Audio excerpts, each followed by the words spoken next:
The last time these two teams faced off, it was 641 days ago exactly, March 21st, 2016, Game 2 of the NCAA National Championship. And with 2 minutes and 27 seconds left in the first quarter, it was Duquesne that went up by a score of 16-14. Now, what's so interesting about this?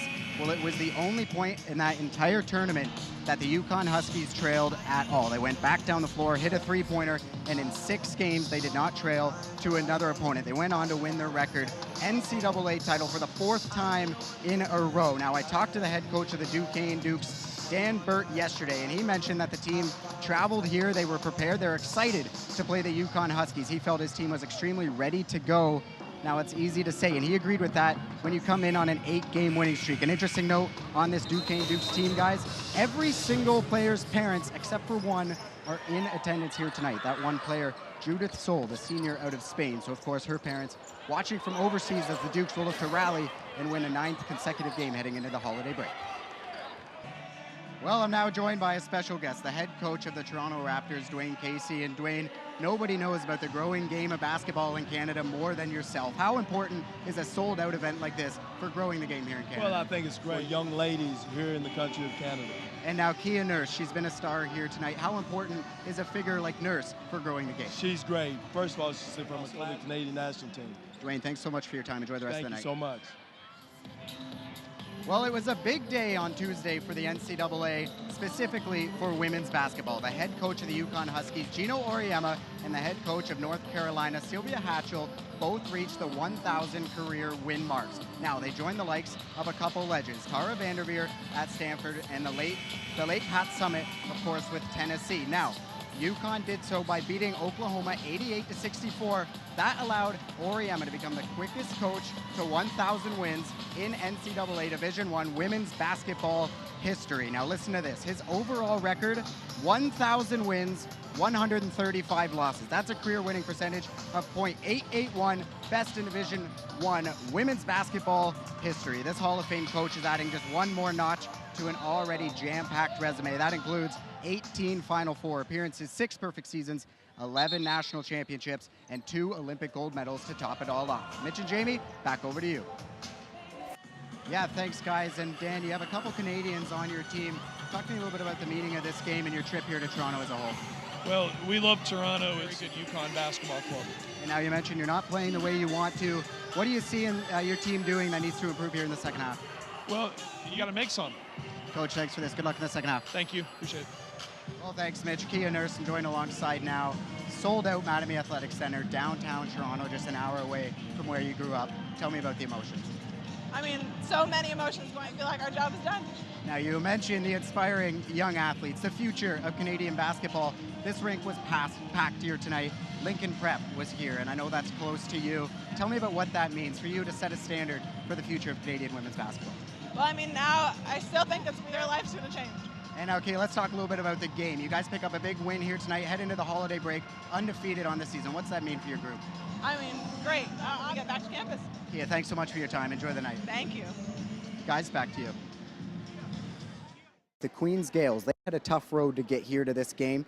They had to play one of the best teams in the nation down the stretch, the Ottawa GGs, in round 1. They then moved on to play the number 2 team in the OUA East, the Concordia Stingers. They took care of business there. And then in round 3, they absolutely stunned the McGill Redmen, one of the best teams in the country all season long. They swept the Redmen in 2 games.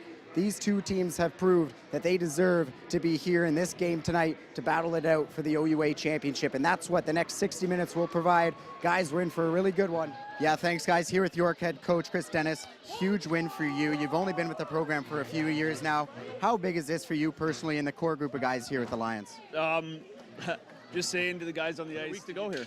Yeah, and you mentioned that another week. You head to Nationals next weekend out east. How big was carrying this win into Nationals next week? All this momentum rolling on your side. Well, it feels good. To Fredericton with us. Coach, thanks for this and enjoy this win. Thank you very much. Guys, back up to you. Well, on a team that's 17-0, it's hard to single out a single player to watch here tonight. But for me, it's Catherine Treyer, the 6'1" forward out of Chelsea, Quebec. Now, she plays a ton of minutes, including 30 last night against the Varsity Blues in a big win. And she also had a clutch 18 points in one of the closest games that Carleton played all year. at York. Now, the last time these two teams faced off, Trayer had 30 minutes, 13 points in a close win, 60-53. Now, of course, she will go up against a Rams team that's hungry for revenge here tonight. For more on that Ryerson Rams team, let's go across the court to Nick Reese. Nick? Hello and welcome inside Coca-Cola Court, Mattamy Athletic Center on the campus of Ryerson University here in downtown Toronto.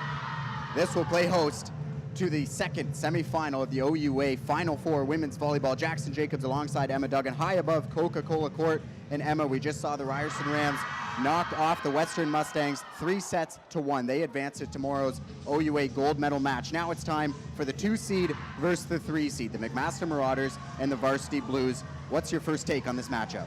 It's going to be a cool. Well, now, of course, the OUA Final Four means there's a whole lot of talent on display, and in this matchup, we get the chance to look at the best players in the OUA on both sides of the conferences. From the OUA West, McMaster, Macy Sorensen, and then, of course, on U of T, Alina Dorman, both taking home Players of the Year honor for their respective divisions. And Emma, we get to see these two players go head-to-head as we take a look at some of their numbers this season. They can have a major impact on a game, and I'm sure we'll be seeing that here tonight. And as we take a look at the Final Four from a season ago, the interesting thing here, it was the exact same 4 teams, the Ryerson Rams, the Western Mustangs, the Varsity Blues, and of course, the McMaster Marauders. Now, the Varsity Blues went into this tournament hosting it at a perfect season, and they lost in the semifinals. The Marauders, on the other hand, they won the OUA championship. And Emma, the same 4 teams, consistency and clearly powerhouses here in the OUA, face off again this time around. One thing that I kind of find interesting about the OUA, and this is across all sports, is the sense of family. And we saw it in the first matchup here tonight with the Veltman sisters, one on Western, one on Ryerson, going head-to-head. And we're going to see that again here tonight, and this time, they're your players to watch. Coming into this game, I touched on it a little bit off the top of the show, is how good these two teams have been down the stretch when it counts. The Marauders, they've only dropped 3 sets since the turn of the calendar, and that was a 3-0 loss to the Queens Gales. The Varsity Blues, on the other hand, they come into tonight's matchup on an 8-game winning streak dating back all the way to January 28th. Now, one of these streaks has to end here tonight with a berth in the OUA final on the line. How do both of these teams need to come into set 1 and how to approach the other side? 5-set thriller, the Western Mustangs rally to win 3 sets in a row, Tash, after being down 2-0 early on, and they upset the U of T Varsity Blues for the 2nd year in a row here at the Final Four. Last year we saw it happen in the semifinals. This time it's in the bronze medal match. As we take a look at the set highlights from the 5th set, the Western Mustangs, Tash, turned it on when the time mattered. Well, the player of the game for the Western Mustangs was Rachel Grove, but we talked about Kelsey Veltman after the 4th set, and she was just as strong again in the 5th set. As we take a look at some of her highlights from this game, and Tash, you don't expect much less from Kelsey Veltman. Well, it's the Western Mustangs that bring home the OUA bronze medal, and in just over an hour's time, 6 o'clock, it's the Ryerson Rams and the McMaster Marauders. Tash, let's tee up that one a little bit. Let's keep the viewers around, as they should. A thriller we should expect there as well. You're right. They bring a lot of depth to the table. The top 3 lines they can really count on. However, they only have 3 players on this team that have 10 or more points this season, and they're going up against a Ryerson Rams offense that is scary good, Stephen, averaging 4.15 goals per game. That's atop of the OUA.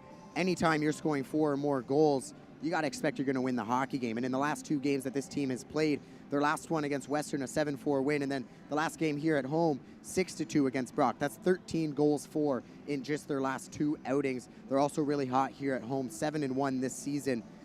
Waterloo's got no easy task here against this Ryerson Rams team that's playing very hot as of late. Well, yeah, it's do or die for the Western Mustangs. They got to come flying in this second period. This second period can really determine whether or not the Mustangs have a chance in this hockey game. He really has a steady postseason player as Stephen Harland. He's buried here tonight. He didn't get a ton of ice time in the OHL with the battalion, so to have those numbers says that every time he got on the ice, he capitalized on it. Look for the Ryerson Rams to go to him once again here late in the hockey game. That's a scary, scary hit to watch, and that's a blind side, and so was the one on Thibault. Now, these are 2 players that are key to the Rams lineup right now, especially with Matt Misley out, and I just talked about the depth, and a guy like Kyle Thibault, a goal scorer here tonight, a point per game in his playoff career. You want him in the lineup, and those 2 guys could very well be suspended going forward. I'm very, very interested to see what the OUA does about this. If the Western Mustangs appeal, they've already appealed earlier in this series. 2 other players, Cavan Leth, Kyle Thibault, with dirty hits here tonight, and we heard Drew Goebel touch on it on the broadcast too. Dirty, no doubt about it, but it's what the OUA does, what the Western Mustangs do going forward We'll see if they join the Ryerson Rams in Game 1 at York.